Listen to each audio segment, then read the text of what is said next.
Hello everyone, एक बार फिर से आप सभी का स्वागत है। और आज के इस वीडियो में हम लोग रेशियो एंड प्रपोर्शन, अनुपात एवं समानुपात का जो हमारा टॉपिक चल रहा है उसका टाइप 3 देखेंगे, उसका टाइप 4 देखेंगे और आज इस टॉपिक को हम लोग खत्म कर देंगे। तो चलिए जो हमारा टाइप 3 है उसको शुरू करते हैं। अनुपात और समानुपात पर आधारित प्रश्न। कई बार एग्जाम में डायरेक्टली अनुपात समानुपात पर प्रश्न पूछे जाते हैं। आप देखिए वैरायटी किस प्रकार की है प्रश्न की, फिर हम आगे बढ़ते हैं। देखो पहला प्रश्न जो है वो ये है कि 3a + 5b upon 3a - 5b is equal to 5 हो तो a अनुपात b क्या होगा। यानी कि प्रश्न ये पूछ रहे हैं कि 3a + 5b बटे 3a - 5b बराबर 5 हो तो बताइए a अनुपात b का जो मान है वो क्या होगा, ये पूछा है। इस प्रश्न को पहले जो बेसिक मेथड है उससे कर लेते हैं, फिर हम यहाँ एक दूसरा तरीका देखेंगे जो थोड़ा छोटा है, शॉर्ट तरीका है, उसमें 2 स्टेप में आंसर आएगा। तो पहले हम देखते हैं कि इसका जो बेसिक मेथड है वो क्या है। देखो बेसिक मेथड तो ये हो सकती है कि इसके यहाँ पे बटे में कुछ भी नहीं है तो बटे में 1 लगा देंगे। उसके बाद क्या करेंगे, क्रॉस मल्टी कर लेंगे, यानी इस 1 का गुणा पूरे में करेंगे ऊपर। तो यदि इस 1 का गुणा हम ऊपर करेंगे तो वहाँ तो कुछ भी नहीं बदलेगा, 3a + 5b ऐसा ही लिखा जाएगा। और इसका गुणा ऊपर करेंगे 5 में तो उस 5 का गुणा पूरे में हो जाएगा, यानी कि 5 तिया 15a - 5 5 25b ऐसा आ जाएगा। यहाँ से क्या कर सकते हैं, यहाँ से a को एक साइड कर लेते हैं और b को एक साइड कर लेते हैं। अब देखो ये माइनस का 25b है, अगर इधर आएगा तो काय का हो जाएगा, प्लस का हो जाएगा। और ये 3a जो है ये उधर जाएगा तो काय का हो जाएगा, माइनस का हो जाएगा। हम क्या कर रहे हैं, a और b को अलग अलग कर रहे हैं। तो यहाँ पे तो 5b ऐसा ही रहेगा, उधर से वो माइनस वाला आएगा तो 25b जो रहेगा वो काय का हो जाएगा, प्लस का हो जाएगा। 15a तो हमने इधर ही रखा है और बराबर के इधर से 3a उधर जाएगा तो ये माइनस का 3a हो जाएगा। इतना आप समझे। उसके बाद तो फिर क्या करना है, 25b और 5b को जोड़ेंगे तो ये हो जाएगा 30b, ठीक है। और 15a में से 3a घटाएंगे तो ये हो जाएगा 12a। आपसे पूछा है कि a अनुपात b मतलब कि a बटा b बताइए, तो a बटा b आपको चाहिए। a तो यहाँ है, b को यदि हम उधर भेज देंगे तो वो a बटा b बन जाएगा। और 12 को हम बटा में ले लेंगे 30 के, तो फिर क्या हो जाएगा, 30 बटा 12 हो जाएगा। कहने का मतलब इसकी अगली स्टेप क्या बनेगी, a बटा b को उधर पहुँचा दिया और यहाँ तो 30 ही रहेगा ऊपर। और ये जो 12 है a के पास वाला, ये इस 30 के बटे में आ जाएगा, मतलब यहाँ पे 12 आ जाएगा। यहाँ से क्या निकल जाएगा, आपका a अनुपात b निकल जाएगा, a बटा b निकल जाएगा। 6 से कट जाएगा, 6 पंजे 30 और 6 दूना 12, यानी कि फाइनली क्या आंसर आएगा हमारा।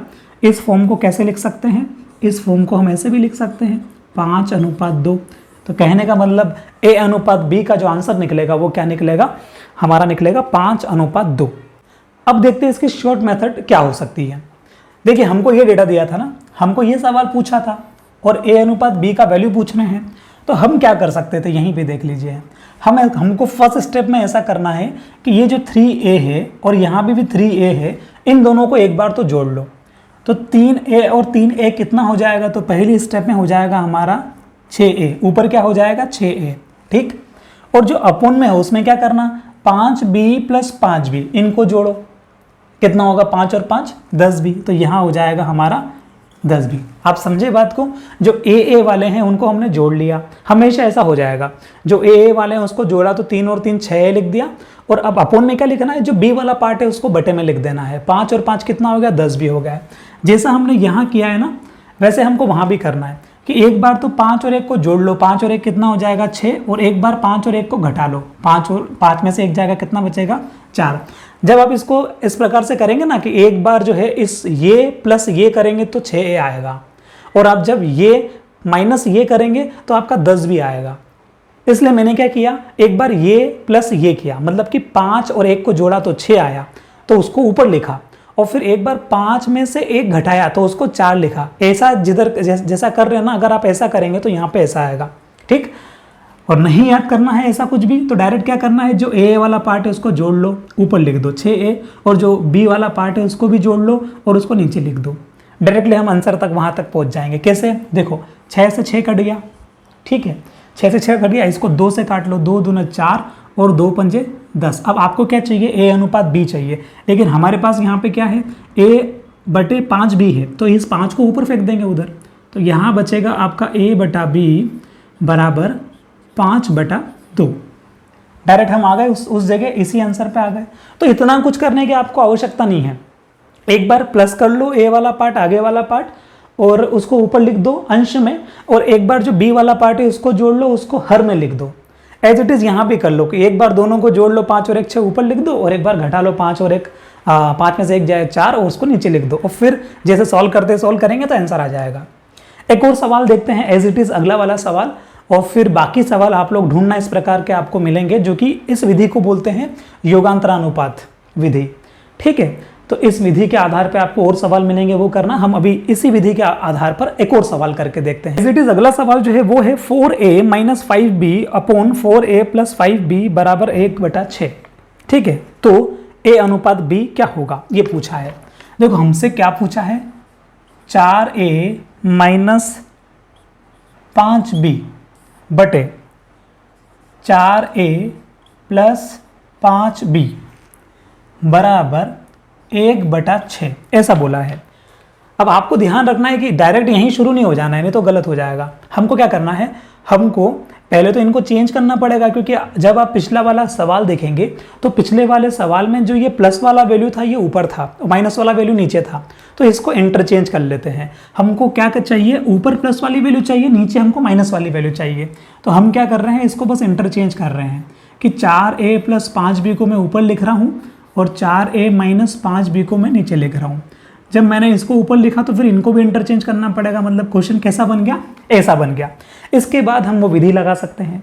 हमने उस विधि में क्या किया था, हमने विधि में ये किया था कि जो आगे वाले पार्ट था उसको जोड़ा था। 4 और 4 कितना होता है, तो यहाँ ऊपर हो जाएगा 8a, इतना आप समझे, 4 और 4 8a, और 5 और 5 को जोड़ेंगे तो 10 भी होगा, लेकिन वो कहाँ जाएगा, बटे में जाएगा, तो यहाँ हो जाएगा 10b। ठीक है, और ये हो जाएगा आपका, यहाँ क्या करेंगे, एक बार तो जोड़ के ऊपर लिखना है, तो 6 और 1 कितना होगा, 7, और अपुन में क्या आता है, माइनस आता है। 6 में से 1 घटाएंगे कितना बचेगा, 5 बचेगा। इसको सॉल्व कर लो, आपको a अनुपात b क्या होता है वैल्यू मिल जाएगी। इसको सॉल्व करेंगे तो देखो ये कट जाएगा, 5 एकम 5 और 5 दूना 10, कि 10 5 से 2 बार कटा, और फिर ये 2 से काट देते, 2 एकम 2, 2 चौक 8। अब कुछ कट रहा है, अब कुछ भी नहीं कट रहा है, यानी कि हमारे पास हो गया है 4a upon b is equal to 7/1। हमको तो a अनुपात b चाहिए, तो यहाँ से 4 को बटे में भेजना पड़ेगा, मतलब कि फाइनली हमारा जो आंसर आ जाएगा वो आएगा 7/4। ये 4 कहाँ से आया, ये 4 हमने एक यहाँ से इंटू से कहाँ भेज दिया, अपॉन में भेज दिया, तो आपको जो आंसर मिलेगा वो मिलेगा 7/4। आप चाहते तो इस सवाल को क्रॉस मल्टी से करेंगे तो भी आपको आंसर यही मिलेगा, है ना, लेकिन हमको ऐसे सवालों में योगांतर अनुपात वाली विधि लगा लेनी चाहिए। अब हम ऐसा ही कुछ एक और बेहतरीन सवाल देखते हैं, जो कि तीसरा सवाल है आज का, उसको सॉल्व करते हैं। अब देखिए आपका जो अगला सवाल है वो ये है कि a प्लस बी अनुपात b प्लस सी अनुपात c प्लस a बराबर 4:7:9 है, एवं a प्लस बी प्लस सी बराबर 30 है, तो c का मान क्या होगा। आपको क्वेश्चन दिख रहा है, मैं क्वेश्चन लिख लेता हूँ।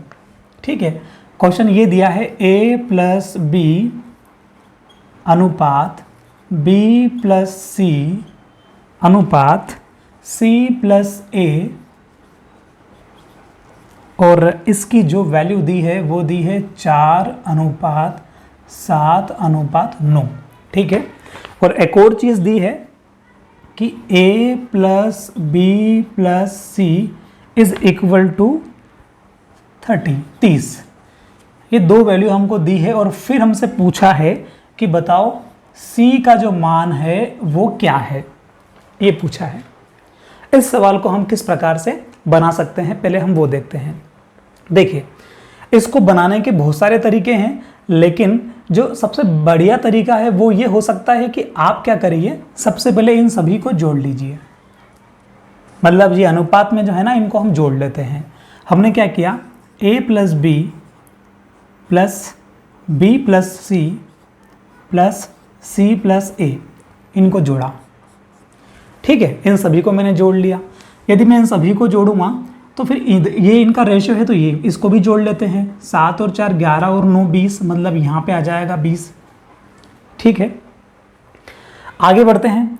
आगे हम क्या कर सकते हैं, आगे ये देखेंगे कि इनको जोड़ते हैं, a और a 2 बार है, b और b 2 बार है, c और c 2 बार है, यानी कि 2a + 2b + 2c ऐसा हो जाएगा। तो 2 मैं बाहर निकाल दूंगा तो क्या बचेगा, 2a + b + c 20 ऐसा हो जाएगा। ठीक है, उसके बाद अब a + b + c की वैल्यू हमको दी है, कितनी है, 30 है। तो यहाँ पे क्या करेंगे, 2 × 30 और यहाँ पे आ जाएगा 20। ठीक है, उसके बाद क्या करेंगे, उसके बाद इसको काट लो, 0 से ये 0 कट जाएगी और 2 से ये 2 कट जाएगा। तो क्या बचा, 3 और यहाँ कुछ भी नहीं बचा, मतलब यहाँ 1 बचा, इधर 3 बचा, यहाँ इधर 1 बचा, यहाँ 3 बचा। अब मैं आपसे पूछूं कि हमने जब इसको जोड़ा था, 9 और 4 13 और 7 20, इसको जोड़ा था, तो ये 20 क्या है, वैल्यू है, एक रेशो है। तो आप बोलेंगे ये तो रेशो है, ये रेशो है ना, मतलब कि यहाँ पे ये 20 रेशो चलता हुआ आ रहा था, इस 20 रेशो को हमने कन्वर्ट कर दिया 1 रेशो। मतलब मैं आपसे ये कहना चाह रहा हूँ कि 1 रेशो बराबर होता है 3 के, 1 रेशो बराबर होता है 3 के। अब आप बात समझ रहे होंगे कि हम कहाँ पहुँचने वाले हैं। अब आप मुझे बताइए, जब आपने 1 रेशो की वैल्यू फाइंड कर ली कि 1 रेशो बराबर 3 होता है, तो फिर a + b + c में आपको c की वैल्यू चाहिए कि c बराबर कितना है, जबकि आप ये जानते हैं कि यदि आप तीनों को जोड़ेंगे तो वो 30 होता है। मतलब यदि मैं a + b की वैल्यू निकाल लूँ, a + b की वैल्यू निकाल लूँ और इस वैल्यू को मैं 30 में से माइनस कर दूँ तो मेरा c का आंसर आ जाएगा। इतनी बात क्लियर हो रही है। a + b की वैल्यू मैं कैसे निकाल सकता हूँ, यदि मुझे a + b का रेशो पता हो तो। a + b का रेशो कितना है, a + b का रेशो है 4 और मेरे पास एक रेशो की वैल्यू मालूम है मुझे कि 1 रेशो बराबर 3 होता है। यदि बताओ 1 रेशो बराबर 3 होता है तो 4 रेशो बराबर क्या होगा, 4 बराबर क्या होगा, 1 बराबर 3 होगा तो 4 बराबर 12 होगा। इसका मतलब यदि 4 बराबर जो है उसकी वैल्यू यदि 12 होगी, इसका मतलब a + b की जो वैल्यू है वो भी 12 होगी। बात समझ में आ रही है। a + b का रेशो 4 दिया है, मैंने 1 बराबर 3 निकाल लिया है, 1 बराबर 3 होता है तो 4 बराबर क्या होगा, 4 बराबर 12 होगा। अब बताइए c का आंसर कितना आएगा, a + b की वैल्यू 12 है और तीनों की वैल्यू 30 है, यदि मैं 30 में से 12 माइनस कर दूंगा तो c की हमको आंसर मिलेगा कितना, 18। तो इस सवाल का उत्तर जो होगा यानी कि c बराबर कितना होगा, 18 होगा। क्या मुझे इतना सारा कुछ करना पड़ेगा, इतना सारा आपको करने की आवश्यकता नहीं है। आपको कैसे सोचना है, ऐसा सवाल जब आएगा तो आपको क्या करना है। हमको मालूम है कि हम जब इन तीनों को जोड़ेंगे, a + b b + c c + a को जोड़ेंगे तो 2 आएगा, क्योंकि ऑब्वियसली 2 बार जोड़ रहे हैं तो 2 कॉमन निकलेगा, वो 2 हमेशा कहाँ जाएगा, इसके बटे में चला जाएगा। यदि इसके बटे में वो चला जाएगा और a + b + c की वैल्यू मेरे पास कितनी है, a + b + c की वैल्यू जो आपको दी रहे वो लिख लो डायरेक्ट, 30 दी है। ये क्या आया, a + b + c लिख दिया मैंने, क्योंकि मैंने तीनों को जोड़ा है, मुझे पता है कि जो इसका 2 है कॉमन वाला 2 वो उसके अपोन में जा रहा है। इसका मतलब उसके अपोन में जा रहा है, मतलब क्या, वो इनका जो जोड़ आया है वो आया है 9 और 4 13 और 13 और 7 20 और 20 का यदि मैं आधा करूंगा तो क्या आ जाएगा, 10 आ जाएगा। बस यहीं से आपको सवाल शुरू कर लेना है। उससे क्या मिलेगा, अब आपको ध्यान रखना है कि रेशो ये वाला है कि ये वाला है। तो रेशो कौन सा है बताओ, ये 30 तो संख्या जो उन्होंने दी है वो है, ये रेशो तो हमने निकाला है, यहाँ से 20 रेशो निकला था, उस 20 में हमने 2 का भाग लगाया तो कितना आया, 10 आया, मतलब कि रेशो इधर वाला है। इसका मतलब क्या, आपने 1 रेशो बराबर 3 की वैल्यू निकाल ली कि 1 रेशो के बराबर में 3 होता है, 1 बराबर 3 होता है। यहाँ से आप कहाँ जाओगे, 1 बराबर यार 3 होता है तो मैं यदि a + b + c में से a + b की वैल्यू यदि निकाल लूँ और 30 में से घटा लूँ तो आंसर आ जाएगा। तो a + b की वैल्यू कितनी है, 4 है, 1 बराबर 3 होता है तो 4 बराबर 12 होगा, 30 में से आप 12 माइनस करोगे, देख के आप आंसर लगाओगे कि इसका आंसर 18 लगेगा। एक सवाल करते हैं हम अगला, जो कि एज इट इज है, ठीक है। अब देखो एक और सवाल है, ये सवाल किसी बुक में भी है, तो ये सवाल है a + b अनुपात b + c अनुपात c + a और इसका जो रेशो दिया है ना वो दिया है 6:7:8, ये इसका रेशो दिया है। इस सवाल में आपको a + b + c की जो वैल्यू दी है वो दी है 14, वो 14 दी है और आपसे पूछा है वापस से इसमें कि बताइए c बराबर क्या है। देखिए अब हम इतना सारा कुछ नहीं करेंगे जो हमने इस सवाल में किया था। हमको पता है कि यदि हम a + b + b + c + c + a को जोड़ेंगे तो 2 कॉमन निकलेगा और 2 कॉमन निकलेगा और वो 2 कहाँ चला जाएगा, बराबर के उधर चला जाएगा, बराबर के उधर चला जाएगा। इनको जोड़ो, 8 और 6 14 और 7 21। इसका मतलब हमारा जो स्टेप बनेगा वो ऐसा बनेगा, a प्लस बी प्लस सी 21/2। बात समझ में आई? हमने इन तीनों को जोड़ा तो a प्लस बी प्लस सी और जो 2 कॉमन था उसको हमने बराबर के उधर भेज दिया, बटे में चला गया। ये 21 कहाँ से आया? जब इनको जोड़ेंगे तो उधर भी जोड़ना पड़ेगा, उसको जोड़ दिया। हमको सिर्फ इतना याद रखना है कि ये रेशो चल रहा है। ये क्या है? ये रेशो है। और वैल्यू किधर आएगी? वैल्यू इधर आएगी। अब आगे देखते हैं, इसकी वैल्यू कितनी दी है? 14 दी है हमको, 14 दी है। इसका मतलब 21/2 रेशो की वैल्यू 14 होती है। 21/2 की वैल्यू क्या होती है? 14 होती है। हम कोशिश करते हैं यहाँ से कि 1 बराबर आ जाए। 1 बराबर लाने के लिए क्या करना होगा? हमको 1 बराबर लाने के लिए इस 2 को यहाँ भेजना होगा, उस 21 को इधर भेजना होगा। हमने क्या किया? 2 को ऊपर भेज दिया और 21 को इसके अपोन में भेज दिया। तो क्या निकला? तो यहाँ पे कुछ भी नहीं बचेगा, फिर 1 ही बचेगा। जब 2 उधर चला जाएगा, 21 इधर आ जाएगा बराबर के, तो कुछ भी नहीं बचेगा। ये बराबर को हटा के मैंने ये एरो इसलिए लगाया अपनी सुविधा के लिए कि अपने को पता रहे कि उधर रेशो है, इधर संख्या है। ठीक है, अब क्या करेंगे?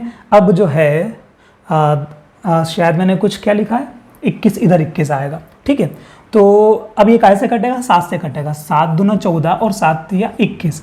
मतलब जो एक रेशो की वैल्यू आ रही है ना, वो कितनी आ रही है? 4/3 आ रही है। एक रेशो की वैल्यू 4/3 आ रही है। हमको क्या पूछा है? हमको सी पूछा है। वापस से वही बात है कि यदि a प्लस बी प्लस सी मिलके 14 होता है तो मैं क्या करूं? यदि मैं a प्लस बी की वैल्यू ले आऊं, मैं a प्लस बी की वैल्यू ले आऊं और 14 में से घटा दूं तो c बचेगा।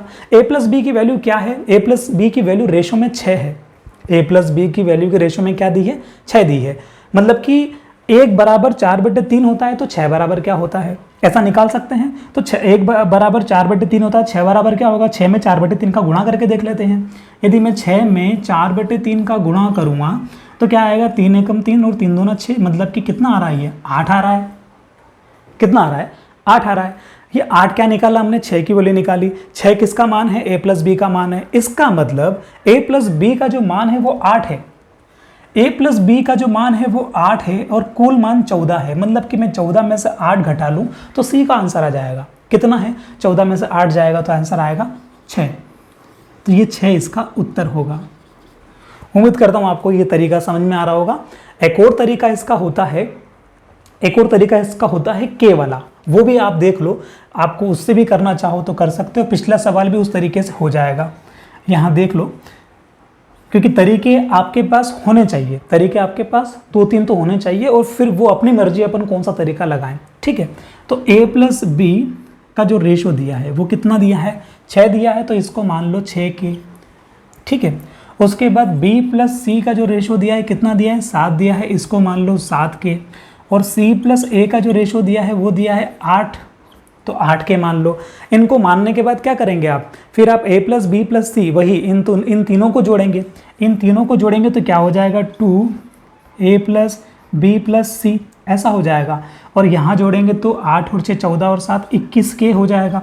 बस इसको आप आगे सॉल्व करना a प्लस बी प्लस सी का मान रख के, तो आपको k का मान मिलेगा। फिर k का मान यहाँ पे रखेंगे तो आपको इनके मान मिलेंगे। उसके बाद उसमें पुट करेंगे तो आपका आंसर 6 आएगा।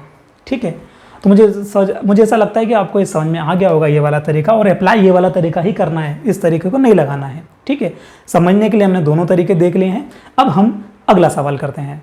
अब अगला सवाल है कि यदि a का 60% बराबर b का 3/4 है तो a अनुपात b क्या होगा? देखो, ऐसे कुछ बारीक बारीक से सवाल है ना, ये एग्जाम में आ जाते हैं, तो इनको करना हमको आना चाहिए। इनने बोला है कि यदि a का 60%, a का मतलब क्या होता है? का मतलब गुणा होता है।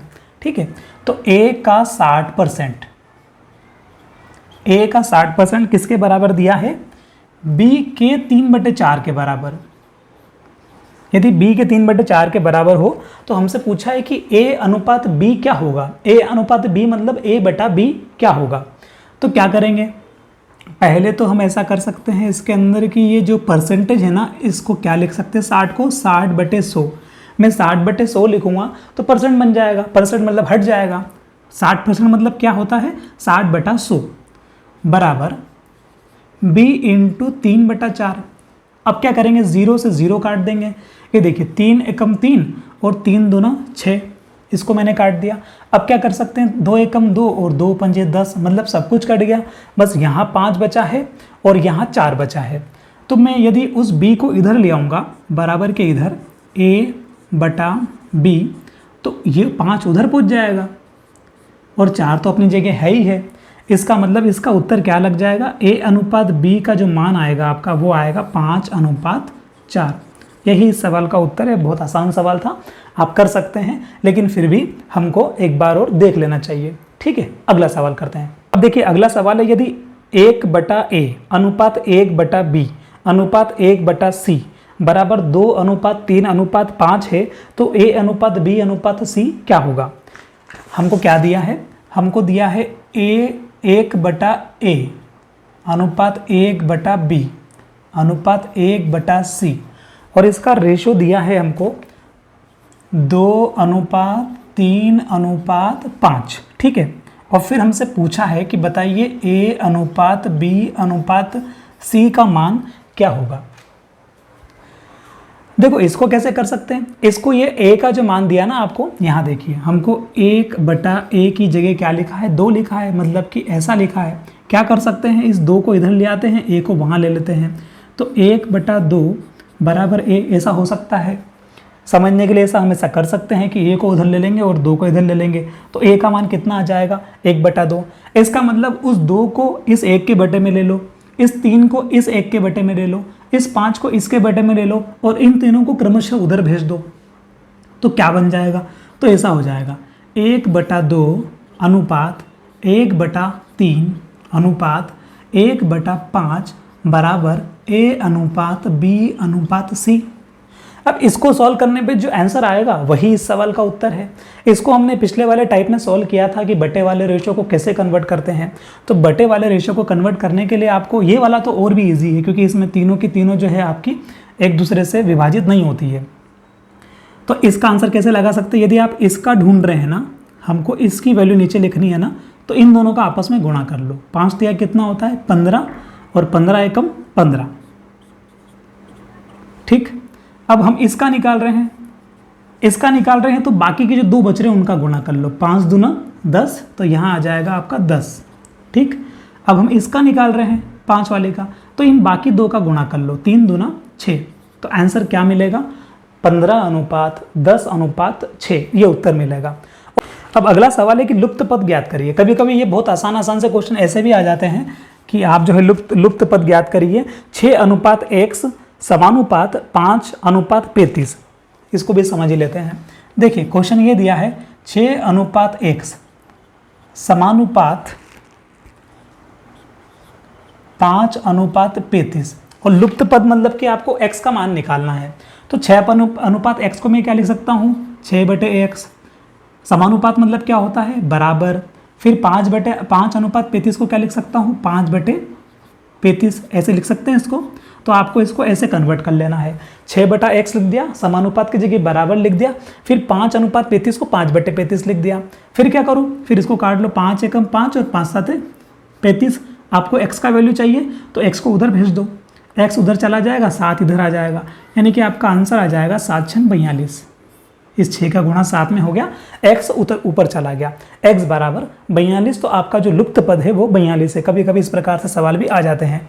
अब हम देख लेते हैं तृतीयानुपाती, चतुर्थानुपाती, मध्यानुपाती। इस प्रकार के सवाल को देख के अगला टाइप करते हैं। तो देखिए अब आपको 3 सवाल दिख रहे हैं, एक चतुर्थानुपाती के ऊपर आधारित है, एक तृतीयानुपाती के ऊपर आधारित है, एक मध्यानुपाती के आधार पर है।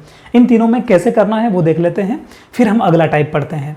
देखिए आपको चतुर्थानुपाती कैसे करना है।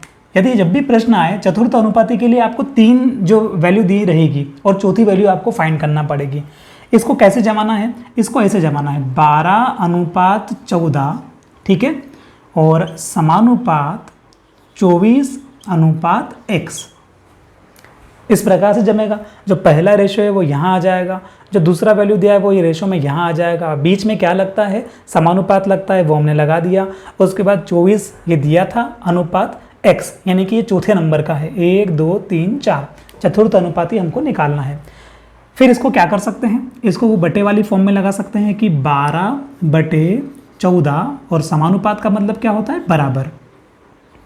24/x ऐसा कर सकते हैं। अब क्या कर सकते हैं, काट लो इसको, 12 एकम 12 और 12 दूना 24। x का मान चाहिए तो x को यहाँ भेज देंगे, 14 को उधर भेज देंगे, तो हमको जो x का मान मिलेगा वो कितना मिलेगा, 14 दूना 28, यानी कि चतुर्थ अनुपाती क्या हो गया, 28 हो गया। इसको डायरेक्ट कैसे कर सकते हैं, डायरेक्ट हम ऐसे कर सकते हैं कि यहाँ पे x लिख लो, इन दोनों का आपस में गुणा कर लो, इन दोनों का आपस में गुणा कर लो, और बराबर तो इन दोनों का आपस में मतलब देखो 12 इंटू एक्स, हमेशा ऐसा ही होगा। मतलब कि आपको अगर इतना स्टेप नहीं बढ़ानी हो और माइंड में सवाल करना हो तो कैसे करना है, जो बाहर बाहर वाली वैल्यू होती है उसका आपस में गुणा होता है, और जो अंदर वाली वैल्यू होती है उनका आपस में गुणा होता है, बीच में बराबर का साइन रहता है। तो हमको पता है कि इन दोनों का आपस में गुणा हो रहा है, इससे x का मान निकालना है, और बीच में बराबर लगा हुआ मतलब कि 12 जो रहेगा वो बटे में जाएगा इनके। तो यहीं से आप 12 दूना 24 कर सकते हो, 14 दूना 28 आपका आंसर आ जाएगा। और वैसे ये करने में भी कोई ज़्यादा टाइम नहीं लग रहा है। ठीक है, अगला देखते हैं, 16 तथा 24 का तृतीय अनुपाती क्या होता है। तृतीय अनुपाती आपको निकालना है, आपको इनको जमाना सीखना है बस कि तृतीय अनुपाती कैसे जमाएंगे। 16 अनुपात 24 समानुपात 24 अनुपात x, ऐसे तृतीय अनुपाती निकलेगा। ठीक है, अब क्या किया है हमने, हमको पता है कि जो बाहर बाहर वाली वैल्यू जो होती है ना उसका आपस में गुणा करते हैं, और अंदर अंदर वाली वैल्यू का गुणा हम आपस में करते हैं। तो 24 इंटू 24 करना है, 24 इंटू 24 करना है, बराबर लगता है बीच में 16 इंटू एक्स करना है, 16 इंटू एक्स किया। यदि आप ऐसे जमा के करेंगे तब भी जो अगली स्टेप आएगी वो यही आ जाएगी। ये एक स्टेप काटने के लिए क्या करना है, बाहर बाहर वैल्यू का गुणा कर लो, 16 इंटू एक्स, अंदर अंदर वाली वैल्यू का गुणा कर लो, 24 इंटू 24, और बीच में बराबर का साइन लगा दो। अब क्या करना है, अब हमको इसको काटना है, काय से काट सकते हैं, 16 से 8 से काट सकते हैं, 8 दूना 16 और 8 तिया 24। ठीक है, उधर 2 है तो ये 24 एक बार और कट जाएगा, 2 एकम 2 और ये 24 कटेगा, 2 एकम 2, 2 दूना 4 मतलब कि 12 बार कट जाएगा। तो फाइनली एक्स का मान क्या निकलेगा, 12 इंटू 3, एक्स का जो मान निकल जाएगा वो निकल जाएगा 36। तो 36 इस वाले सवाल का आपका तृतीय अनुपाती का उत्तर हो जाएगा। इसको वैसे देखा जाए तो इस वाले फॉर्म में भी करते हैं, बी स्क्वायर ए। ठीक है, बी स्क्वायर ए का क्या मतलब है, देखो ये ए का मान है, ये बी का मान है, ये ए का मान है, ये बी का मान है। जब तृतीय अनुपाती आपसे पूछेंगे तो 2 ही वैल्यू आपको देंगे, एक तो वो ए होगी, एक बी होगी। ए कौन सी होगी, आगे वाली वैल्यू ए होगी और उसके बाद वाली वैल्यू बी होगी। तो आगे वाली वैल्यू ए है मतलब कि ये 16 है ए की वैल्यू और 24 है बी की वैल्यू। और तृतीय अनुपाती का फॉर्मूला क्या बना सकते हैं, बी स्क्वायर ए बना सकते हैं। मतलब यहाँ से क्या बन सकता है, देखो बी स्क्वायर मतलब कि बी को 2 बार लिखना है, बी इंटू बी बराबर बी स्क्वायर। तो देखो हमने क्या लिखा, बी इंटू बी, और अपोन में क्या करना है, ए यानी कि 16 का भाग लगाएंगे। तो हमने यही किया, हमने डायरेक्ट काट दिया। तो आप चाहें तो तृतीय अनुपाती के लिए ये फॉर्मूला भी याद कर सकते हैं, और फॉर्मूला याद रखने की आवश्यकता अगर आपको नहीं है तो आप ये भी कर सकते हैं कि आप डायरेक्ट 16:24 इस फॉर्म में जमा सकते हैं। ठीक है, मध्यानुपाती कैसे निकाला जाता है, अगर मध्यानुपाती आपको निकालना है ना तो आपको ऐसा एक फॉर्मूला याद रखना है, √AB। इसमें भी आपको मध्यानुपाती के लिए भी आपको 2 वैल्यू दी रहेगी, एक तो वैल्यू होगी ए की और एक वैल्यू होगी बी की। और फॉर्मूला क्या बनता है, √AB। √AB को यदि आप सॉल्व करेंगे तो आप मध्यानुपाती प्राप्त कर लेंगे। जैसे हम करते हैं, ए की वैल्यू कितनी दी है, 6 दी है, और बी की वैल्यू कितनी दी है, हमको 54 दी है। ठीक है, तो 6 × 54 करके भी आप आंसर ला सकते हो। उसके अलावा और तरीका क्या हो सकता है, और तरीका ये हो सकता है कि इस 6 को तो मैं ऐसा ही रहने देता हूँ चलो अभी, और 54 को मैं क्या लिख सकता हूँ, इस 54 को मैं 9 छंग 54 होता है ना, 9 × 6 करते तो 54 होता है। तो 6 को तो मैंने 6 ही लिखा, और इस 54 को मैंने 6 × 9 कर लिया। मतलब वो अपने को दिमाग चलाना है कि अंडर लगा है तो वो बाहर कैसे आएगा।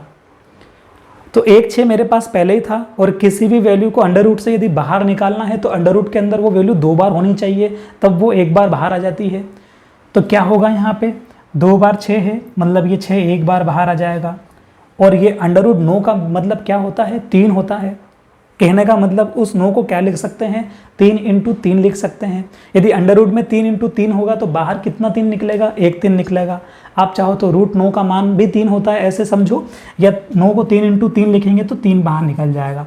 तो इसका उत्तर क्या लग जाएगा, इसका उत्तर हो जाएगा 18।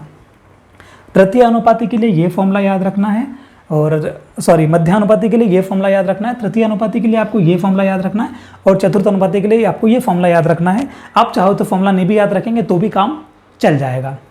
अब हम शुरुआत करते हैं अगले टाइप की, जो कि सिक्कों पर आधारित प्रश्न है। तो अगला जो आपका टाइप है वो है टाइप 4, सिक्कों पर आधारित प्रश्न। ठीक है, इसमें एक थैली में सिक्के रहेंगे, कुछ रेशो देंगे हमको मूल्यों का और सिक्कों का, और फिर कुछ ना कुछ हमसे पूछेंगे कि 1 रुपये के सिक्के कितने हैं, 50 पैसे के सिक्के कितने हैं, ऐसा कुछ। तो पहला सवाल हम करते हैं, उसी में हमने बहुत सारे सवाल लिंक कर रखे हैं, तो आपको बड़ी इजीली ये सवाल समझ में आ जाएंगे, और संभावना है कि शायद आ भी जाए एग्जाम में और शायद नहीं भी आए, क्योंकि मुझे एक आध क्वेश्चन भी नहीं दिखा है पटवारी की परीक्षा में। आप देखना पुराने पेपर, यदि आपको दिखे तो मुझे बताना। तो पहला प्रश्न करते हैं, एक थैली में 1 रुपये 50 पैसे 25 पैसे के सिक्कों की संख्या का अनुपात 5:6:4 है। ठीक है, यदि थैली में कुल 450 रुपये यानी कि 450 रुपये हैं, तो आप इतने सारे प्रश्नों का जवाब दीजिए। कौन कौन से हैं? पहला प्रश्न पूछा है कि 1 रुपये के सिक्कों की संख्या कितनी है। दूसरा प्रश्न पूछा है कि 1 रुपये के सिक्कों का मूल्य कितना है। तीसरा प्रश्न पूछा है कि 50 पैसे के सिक्कों की संख्या कितनी है। चौथा प्रश्न पूछा है 50 पैसे के सिक्कों का मूल्य क्या है। ऐसे करके वो सारे प्रश्न पूछ रखे हैं, हम एक एक करके इसको सॉल्व करते जाएंगे। कुल मिला के आपको 3 और 3 6 और 1 7 प्रश्न पूछे हैं। इन 7 प्रश्नों को हल करने के बाद एक भी डाउट इसमें नहीं बचेगा कि इसको कैसे किया जाता है। ठीक है, शुरू करते हैं। थैली में कितने सिक्के हैं अपने पास? एक तो 1 रुपये के सिक्के हैं, एक 50 पैसे के सिक्के हैं और एक 25 पैसे के सिक्के हैं। ठीक है, हमारे पास 3 प्रकार के सिक्के इस थैली में दिए गए हैं। सिक्के वाले प्रश्नों को हल करने के लिए आपको ये ध्यान रखना है कि सिक्कों की संख्या का अनुपात दिया है या मूल्यों का अनुपात दिया है। देखो ये क्या होता है, एक तो आपको रहेगा क्वेश्चन में दिया रहेगा कॉइन। क्या दिया रहेगा? कॉइन का रेशो दिया रहेगा, सिक्कों की संख्या का रेशो दिया रहेगा। और किसी व्यक्ति के पास यदि सिक्के होंगे तो उन सिक्कों से कुछ रुपये भी बनेंगे, है ना। तो या तो कौन सा रेशो बन सकता है? प्राइस का रेशो बन सकता है। 2 प्रकार के रेशो रहेंगे जिससे हम आंसर ले आएंगे। बात समझ में आई आपको कि हमारे पास 3 प्रकार के इन्हें सिक्के दिए हैं। देखो हम हल करते हैं। इन्होंने क्या बोला है प्रश्न में कि थैली के अंदर 1 रुपये 50 पैसे 25 पैसे के सिक्कों की संख्या का जो अनुपात है वो 5:6:4 है। क्या बोला है? सिक्कों की संख्या का अनुपात, न कि मूल्यों का अनुपात। क्या बोला है? सिक्कों की संख्या का अनुपात। सिक्कों की संख्या का अनुपात कहाँ लिखेंगे? इस जगह लिखेंगे। क्या दिया है हमको रेशो? 5:6:4। जो रेशो दिया है वो दिया है 5:6:4। ठीक, और फिर बोला है कि इस संख्या में रेशो में सिक्के हैं और थैली के अंदर कुल 450 रुपये हैं। कितने रुपए हैं कुल मिला के? 450।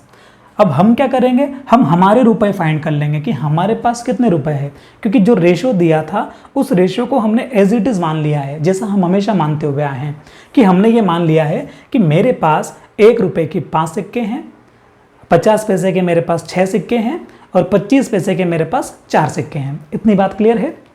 यदि आपके पास 1 रुपये के 5 सिक्के हैं, 1 रुपये के मेरे पास 5 सिक्के हैं, तो बताओ मेरे पास कितने रुपए हैं? 5 रुपये होंगे। यदि मेरे पास 1 रुपये के 5 सिक्के हैं तो मेरे पास कितने रुपए हैं? 5 रुपये हैं। तो प्राइस की जगह क्या आ जाएगा? 1 रुपये में 5 रुपये आ जाएगा। यदि बताइए आपके पास 50 पैसे के 6 सिक्के हैं, मतलब आपके पास 6 अठन्नी हैं। अगर आपके पास 6 अठन्नी है तो पैसे कितने होंगे? 3 रुपये होंगे। ठीक है, 6 50 पैसे हैं किसी के पास, 50 पैसे के सिक्के 6 हैं, तो रुपये कितने होंगे? 3 होंगे। बड़ी आसानी से समझ में आ रहा होगा ये आपको। और 25 पैसे के सिक्के आपके पास 4 है, यानी किसी व्यक्ति के पास 4 चवन्नी हैं। अगर 4 चवन्नी हैं तो कितने रुपए हैं उसके पास? 1 रुपये हैं। तो यहाँ पे क्या आ जाएगा? 1 आ जाएगा। बात समझे? हमने कॉइन्स के रेशो से क्या किया? प्राइस में कन्वर्ट कर लिया। प्राइस में कन्वर्ट क्यों किया? क्योंकि उन्होंने हमको प्राइस दी है। प्राइस उन्होंने कितने दी है? 450 दी है। हमारे पास कुल कितने रुपए हैं? हमारे पास तो कुल 5 और 3 8 और 1 9 रुपए हैं। हमारे पास कुल मिला के 9 रुपए हैं और उनके पास कुल मिला के 450 रुपये हैं। दोनों के रुपए हम आपस में बराबर कर लेंगे, हमारे और उनके। तो 9 बराबर 450 होता है। तो अब यहाँ से 1 बराबर की वैल्यू निकाल लो। 1 बराबर कितना हो जाएगा? तो इस 9 का भाग लगा देंगे 450 में, 9 पंजे 45, यानी कि 1 बराबर की वैल्यू आपके पास क्या आ जाएगी? 50 आ जाएगी। जब आप 1 बराबर की वैल्यू निकाल लेंगे तो फिर आप किसी भी सवाल का जवाब इस वाले क्वेश्चन में दे सकते हैं। जैसे हम शुरुआत करते हैं। हमसे जो पहला प्रश्न पूछा है कि 1 रुपए के सिक्कों की संख्या कितनी है? 1 रुपए के सिक्कों की संख्या 5 है वैसे तो, लेकिन ये तो रेशो है। अब 1 बराबर 50 होता है तो 5 बराबर क्या होता है, वो ये पूछना चाह रहे हैं आपसे कि 1 बराबर 50 होता है तो 5 बराबर कितना होगा। 1 बराबर 50 होगा तो 5 बराबर निकालने के लिए मुझे 50 में 5 का गुणा करना पड़ेगा। तो 50 × 5 कितना होगा? 250, यानी कि पहले वाले सवाल का उत्तर हो जाएगा 250। ठीक है। दूसरा सवाल पूछा है कि 1 रुपए के सिक्कों की संख्या का मूल्य कितना है? 1 रुपए के सिक्कों की संख्या का मूल्य कितना है? सिक्कों की संख्या का मूल्य कहाँ है? मूल्य यहाँ पे है, प्राइस यहाँ पे है। कितना मूल्य है 1 रुपए का? 5 है, यानी कि वापस से आपको निकालना है कि 5 बराबर क्या होता है। तो वापस से 5 बराबर निकालेंगे तो 1 बराबर 50 होगा, 5 बराबर निकालना है, 50 में 5 का गुणा करेंगे, 250 आपका उत्तर आ जाएगा इस सवाल का। तीसरा सवाल ये होगा आपका, जो उसका उत्तर होगा वो ये होगा कि 50 पैसे के सिक्कों की संख्या कितनी है? 50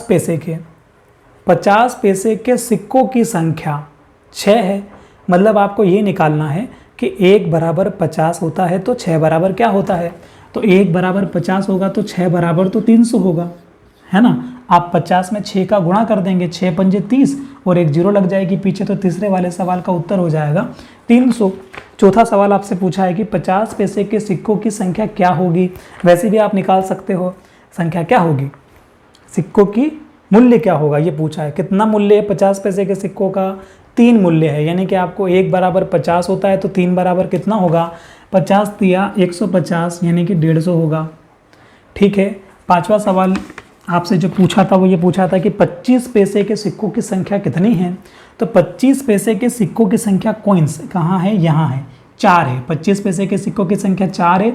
1 बराबर 50 होता है तो 4 बराबर 200 होगा, क्योंकि 5 चौक 20 होता है तो 200 होगा।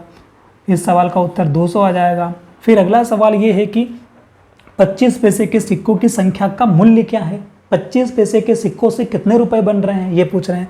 तो 25 पैसे के सिक्कों से तो जो मूल्य है, प्राइस है, वो 1 बन रहा है, यानी कि आपको 1 बराबर क्या है वो निकालना है। 1 बराबर क्या है? 50 है, तो इस सवाल का उत्तर आ जाएगा 50। ठीक है। और फिर अगला सवाल जो है वो ये पूछा है कि कुल सिक्कों की संख्या कितनी है। कुल मिलाकर कितने सिक्के हैं? तो कुल मिलाकर कितने सिक्के गिनो। कुल मिलाकर तो है 5 सिक्के तो 1 रुपए के हैं, 6 सिक्के 50 पैसे के हैं और 4 सिक्के 25 पैसे के हैं। मतलब 6 और 4 10 और 5 15। कुल मिलाकर हमारे पास 15 सिक्के हैं, यानी कि 15 बराबर क्या है ये निकालना है। 1 बराबर 50 होता है तो 15 बराबर 15 5 75, 750। इस सवाल का उत्तर क्या आ जाएगा? 750 आ जाएगा कि हमारे पास कुल मिलाकर 750 सिक्के हैं। कैसे हैं? 6 और 4 10, यानी कि 15 बराबर क्या है वो आपको निकालना है। 1 बराबर की वैल्यू आपके पास 50 है तो 50 और 15 का आपस में गुणा करेंगे तो 15 5 75 और पीछे जीरो लग जाएगी, यानी कि 750 इस सवाल का उत्तर आ जाएगा।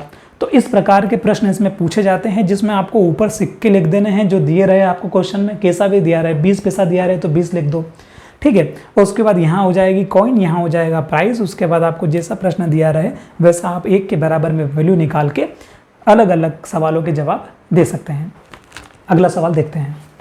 अगला सवाल है, एक बक्से में 1 रुपये 50 पैसे 25 पैसे के सिक्के 4:3:8 के अनुपात में है। यदि बक्से का कुल मूल्य 150 रुपये है तो 1 रुपये के सिक्कों की संख्या क्या होगी, ये पूछा है। ठीक है। हमने क्या कहा कि आपको जो सिक्के दिए रहे उसको वैसे लिख लेना। एक तो हमको 1 रुपये का सिक्का दिया है, 50 पैसे का दिया है, 25 पैसे का दिया है। यहाँ पे क्या रहेगा? यहाँ पे कॉइन्स रहेगा। कॉइन से हम क्या निकालेंगे? कॉइन से हम लोग प्राइस निकाल लेंगे। 1 रुपये की कॉइन्स का जो रेशो दिया है 4 3 8 दिया है, तो यहाँ पे आ जाएगा 4, यहाँ दिया 3, यहाँ दिया 8। इतना तो हम कर ही लेंगे क्वेश्चन में पढ़ के। फिर हमको क्या करना है, यदि मेरे पास 1 रुपये के 4 सिक्के हैं तो कितने रुपए बनेंगे? तो 4 ही रुपये बनेंगे। 1 रुपये के 4 सिक्के मेरे पास है तो 4 ही रुपये बनेंगे। यदि मेरे पास 50 पैसे के 3 सिक्के हैं, 50 पैसे के 3 सिक्के हैं तो मेरे पास कितने रुपए बनेंगे? तो आप कहेंगे 1.5 रुपये बनेगा। 3 अगर 98 है तो कितना बनेगा 1.5 रुपया। अगर ऐसे समझ में नहीं आ रहा है तो इसमें 2 का भाग लगा देंगे तो यहाँ आ जाता है वैल्यू प्राइस का, और इसमें 4 का भाग लगा देते हैं तो यहाँ वैल्यू आ जाता है। इसमें 2 का भाग लगाएंगे तो कितना आएगा 1.5। लेकिन आपको ऐसे नहीं समझना, आपको तो ये समझना है कि 3 अगर मेरे पास 98 है तो ऑब्वियसली बात है मेरे पास 1.5 रुपया होगा। यदि आपके पास 8 54 है तो कितने रुपए होंगे 8 54 मतलब मेरे पास 2 रुपये होंगे। वो कैसे आ रहा है 8 में 4 का भाग लगा रहा है, तो यहाँ पे कितने रुपए हैं 2 रुपये हैं। तो हमारे पास कुल जो प्राइस आ गई है वो कितनी आ गई है 4 और 2 6 और 1 7 7 7.5। हमारे पास कुल मिलाकर 7.5 रुपये हैं। ये प्राइस है, हमने तीनों प्राइस को जोड़ा तो 7.5 रुपये हमारे पास है, और वो बोल रहे हैं कि कुल मिलाकर 150 रुपये हैं, तो दोनों बराबर हो जाएंगी। तो यहाँ पे क्या आ जाएगा 150 आ जाएगा। अब क्या करेंगे, एक बराबर क्या है वो निकाल लेंगे। एक बराबर क्या है वो निकालने के लिए आपको 150 में 7.5 का भाग लगाना होगा, है ना। 7.5 का हम भाग लगा देंगे तो एक बराबर निकल जाएगा। यदि मैं यहाँ से ये पॉइंट हटाऊंगा तो यहाँ पे 0 लग जाएगी, पॉइंट हटाते हैं तो ऊपर 0 लग जाएंगी। 15 से इसको काट सकते हैं, 15 5 75, या 75 से ही काट दो इसको। 75 एकम 75 होता है और 75 दूना 150 होता है, यानी कि ऊपर ये 150 2 बार कट जाएगा, पीछे 0 है तो आपके पास क्या मिल जाएगा 1 बराबर 20 मिल जाएगा। 1 बराबर 20 होता है। उन्होंने पूछा है सवाल में कि 1 रुपये के सिक्कों की संख्या कितनी है, सिक्कों की संख्या पूछी है 1 रुपये की। वैसे तो दोनों का आंसर एक जैसा ही आता है उसमें। 1 रुपये के सिक्कों की संख्या कितनी है 4 है, यानी कि आपको निकालना है कि 4 बराबर क्या होता है। 1 बराबर 20 होता है तो 4 बराबर क्या होगा, 4 बराबर होगा 20 चौक 80, 4 का मल्टी कर देंगे 20 में तो 80 इस सवाल का उत्तर आ जाएगा। उम्मीद करता हूँ आपको ये प्रश्न समझ में आया होगा। तो इसी प्रकार के कुछ जो प्रश्न है ना पटवारी लेवल की अगर बात करें तो इसी प्रकार के प्रश्न पूछे जा सकते हैं।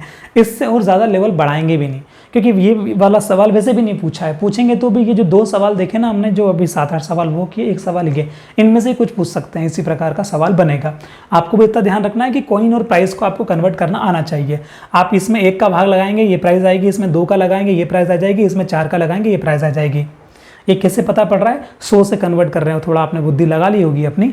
अब हम ये मैथ्स का हमारा रेशो वाला टॉपिक खत्म हो गया है। इसमें एक टेस्ट लेके आएंगे कुछ दिनों में, और अब जो है अगला जो टॉपिक रहेगा उसके लिए कम्युनिटी पोस्ट करूंगा मैं अभी 1-2 दिनों के अंदर। उसमें कुछ टॉपिक लिखेंगे 2 या 3, वहाँ पे आप चाहें तो वोट कर देना। तो आप उसमें वोट करेंगे तो मुझे थोड़ी सी आसानी होगी ये समझने में कि आपको इन दोनों टॉपिक में से कौन सा पढ़ना है। जैसे आपको रेशो हमने पढ़ लिया है तो आपको अब परसेंटेज पढ़ना है, या अब आपको प्रॉफिट लॉस पढ़ना है, या आपको CISI पढ़ना है। आप चाहें जैसा तीनों टॉपिक में से जो चूज़ करेंगे वैसा हम इसमें से पढ़ लेंगे। उम्मीद करता हूँ आपको क्लास अच्छी लगी होगी। मिलते हैं अगली वीडियो में, तब तक के लिए धन्यवाद।